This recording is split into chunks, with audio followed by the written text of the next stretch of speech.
சட்டப்பேரவை கூட்டத்தொடரில் இன்றைய தினம் மிகவும் முக்கியமான அனைவர் மத்தியிலும் எதிர்பார்ப்பை ஏற்படுத்திய நாளாக பார்க்கப்படுகிறது. அதற்கான காரணம் என்ன என்பது குறித்து கூடுதல் தகவல்களை வழங்க செய்தியாளர் ஸ்டாலின் இணைந்திருக்கிறார். இதேபோல சட்டப்பேரவை வளாகத்தில் முன் எப்போதும் இல்லாத அளவிற்கு கூடுதல் பாதுகாப்பு போடப்பட்டிருக்கிறது. இதுகுறித்த தகவல்களை வழங்க செய்தியாளர் சுப்பிரமணியன் இணைந்திருக்கிறார். முதலில் ஸ்டாலினிடம் பேசலாம். ஸ்டாலின், சட்டப்பேரவை கூட்டத்தொடரில் இன்றைய தினம் இந்த அளவுக்கு எதிர்பார்ப்பை ஏற்படுத்த என்ன காரணம்?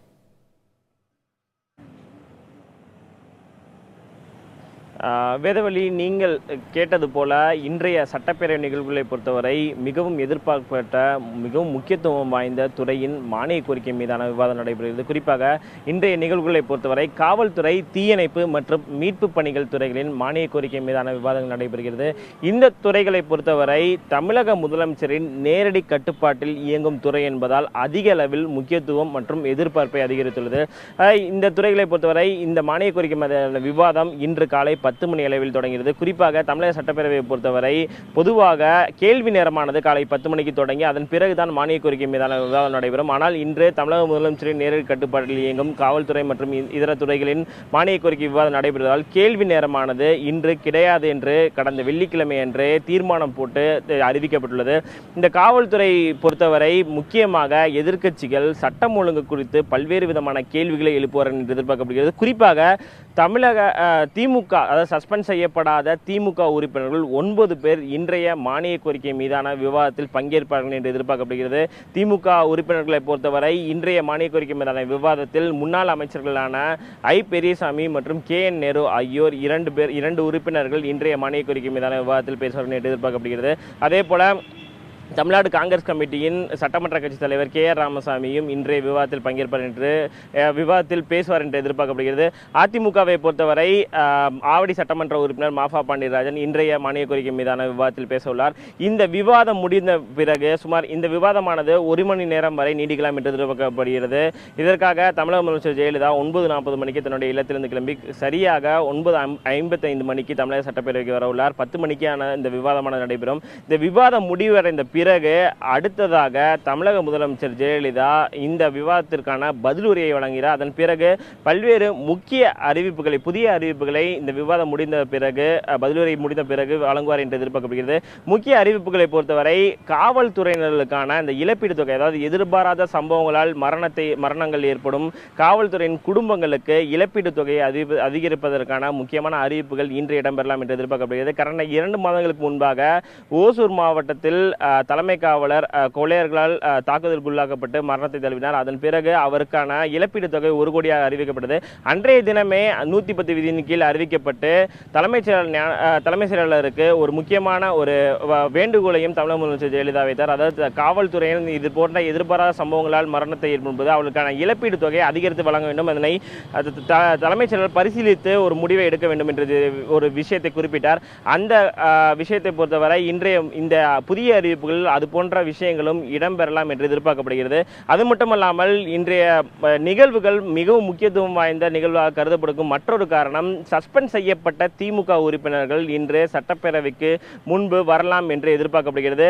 கடந்த புதன்கிழமை அன்று திமுக உறுப்பினர்கள் 79 பேர் தமிழக சட்டப்பேரவையிலிருந்து 1 வார காலத்திற்கு சஸ்பெண்ட் செய்யப்பட்டார்கள். அதன் பிறகு வியாழக்கிழமை அன்று சஸ்பெண்ட் செய்யப்பட்ட திமுக உறுப்பினர்கள் தர்ணா போராட்டம் மற்றும் அடுத்த நாளே வெள்ளிக்கிழமை அன்று போட்டி சட்டப்பேரவை கூட்டம் நடத்தி தங்களுடைய எதிர்ப்பை வலுவாக பதிவு செய்தனர். இதன் பிறகு தற்போது இன்று காவல்துறையின் முக்கியமான மானிய கோரிக்கை என்பதால் திமுக உறுப்பினர்கள் வரக்கூடிய ஸ்டாலின், நீங்க தொடர்பில் இருங்க. அடுத்ததாக நாம செய்தியாளர் சுப்பிரமணியிடம் பேசலாம். சுப்பிரமணி, சட்டப்பேரவை மற்றும் அதனை சுற்றிலும் எந்தெந்த இடங்களில் பாதுகாப்பு போடப்பட்டிருக்கிறது?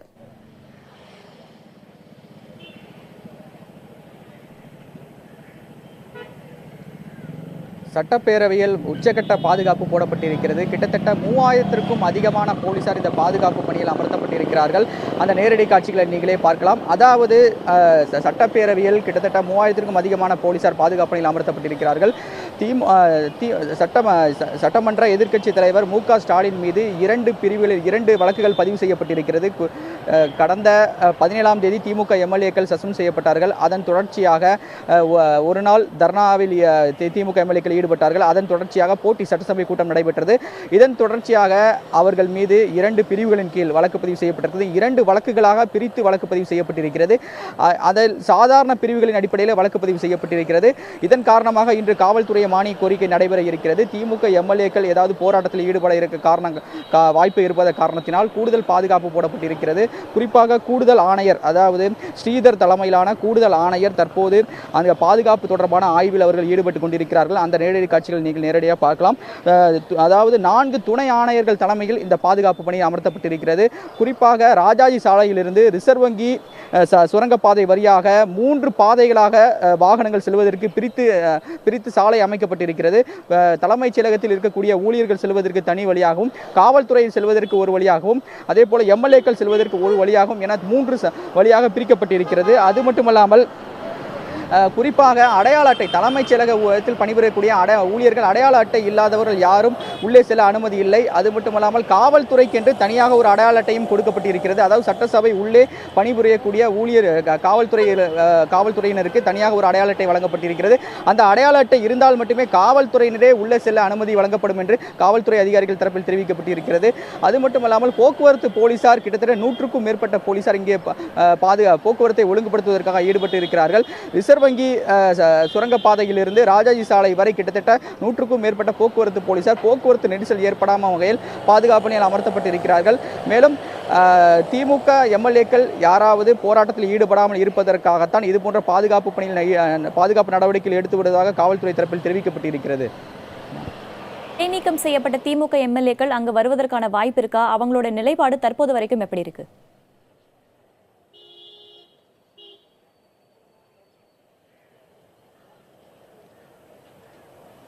இடைநீக்கம் செய்யப்பட்ட திமுக எம்எல்ஏக்கள் இங்கே வருவதற்கான வாய்ப்புகள் இருப்பதாக காவல்துறை தரப்பில் தெரிவிக்கப்பட்டிருக்கிறது. அதன் காரணமாகத்தான் இதுபோன்ற உச்சக்கட்ட பாதுகாப்பு போடப்பட்டிருப்பதாக காவல்துறை தரப்பில் தெரிவிக்கப்பட்டிருக்கிறது. ஆனால் தற்போது அவர்கள் 9 மணி அளவில் ஒரு கூட்டம், அதாவது திமுக எம்எல்ஏக்கள் கூட்டத்திற்கான ஏற்பாடு செய்யப்பட்டிருப்பதாக தெரிய வந்திருக்கிறது. அதன் பிறகுதான் அவர்களுடைய அடுத்த கட்ட நடவடிக்கை என்ன என்பது தெரிய வரும். தமிழக முதல்வர் சட்டசபை உள்ளே வருவதற்கான பாதுகாப்பு ஏற்பாடுகளும் செய்யப்பட்டிருக்கிறது. சரியாக 11 மணிக்கு மேல் அவர்கள் தமிழக முதல்வர் சட்டசபைக்கு வருவதாக தெரிய வந்திருக்கிறது. அதனால் இன்னும் கூடுதலாக அந்த சாலைகளில், அதாவது ஆர்கே சாலையிலிருந்து தலைமைச் செயலகம் வரை கூடுதலாக பாதுகாப்பு பணி அமர்த்தப்பட்டிருக்கிறது. அது மட்டுமல்லாமல் இந்த பகுதியில் காவல்துறைக்கென்று தனியாக வீடியோ ஒளிப்பதிவாளர்கள் அமர்த்தப்பட்டிருக்கிறார்கள். அவர்களும் ஒவ்வொரு வாகனத்தையும் சோதனை செய்யும் போதெல்லாம் அதில் காட்சிகளை பதிவு செய்கிறார்கள். அது மட்டுமல்லாமல் நேரடியாக, அதாவது சென்னை மாநகர காவல்துறை ஆணையர் அலுவலகத்திலிருந்து நேரலை கருவி மூலமாக, அதாவது காவல்துறையினர் நேரலை கருவியை பயன்படுத்தி இங்கே இருக்கக்கூடிய காட்சிகளை கண்காணிப்பதற்கு காவல்துறை உயரதிகாரிகளும் ஏற்பாடு செய்திருக்கிறார்கள். அந்த காட்சிகளையும் சென்னை மாநகர காவல்துறை ஆணையர் நேரடியாக சென்னை மாநகர காவல்துறை ஆணையர் அலுவலகத்திலிருந்து இந்த காட்சிகளை பார்த்து கொண்டிருக்கிறார். சுப்பிரமணி, நீங்க தொடர்ந்து இணைப்பில் இருங்க. அடுத்த செய்தியாளர் ஸ்டாலினிடம் பேசலாம். ஸ்டாலின், பத்திரிகையாளர்களுக்கு, பார்வையாளர்களுக்கு என்னென்ன கட்டுப்பாடுகள் விதிக்கப்பட்டிருக்கிறது அங்கு?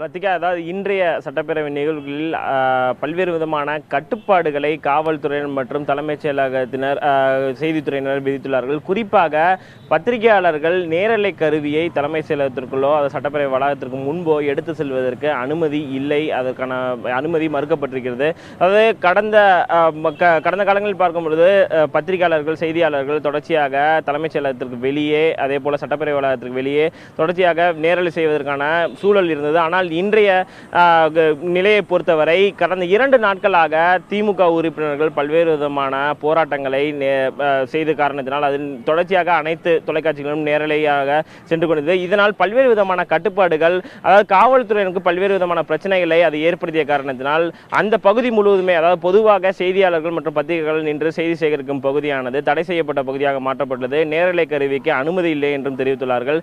எந்த ஒரு காட்சிகளை அனுப்ப வேண்டும் என்றாலும் வெளியே வந்து நேரலை கருவியை வைத்து அதாவது தலைமைச் செயலகத்துக்கு வெளியே வந்து தான் அனுப்ப முடியுன்ற ஒரு விஷயத்தையும் அவர்கள் குறிப்பிட்டுள்ளார்கள். மற்றபடி பொதுமக்களை பொறுத்தவரை இன்றைய மானிய கோரிக்கை மீதான விவாதங்கள் முடியும் வரை பொதுமக்களுக்கு அதிக கட்டுப்பாடுகள் விதித்து, அதாவது முதலமைச்சரின் தனிப்பிரிவில் அதிக அளவில் மனு கொடுக்க வருவார்கள். அதே போல மற்ற துறை அதிகாரிகளையும் சந்திக்க வரும் பொதுமக்களுக்கு சரியான காரணம் இருந்தால் மட்டுமே தலைமைச் செயலகத்திற்குள் அனுமதிப்பதற்கான சூழல் உள்ளது.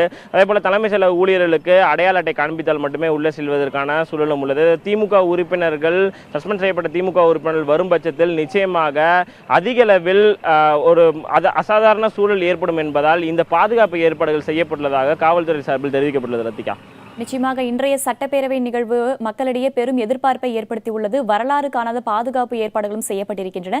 இது குறித்த விரிவான தகவல்களை வழங்கியதற்கு நன்றி ஸ்டாலின். நன்றி சுப்பிரமணியன்.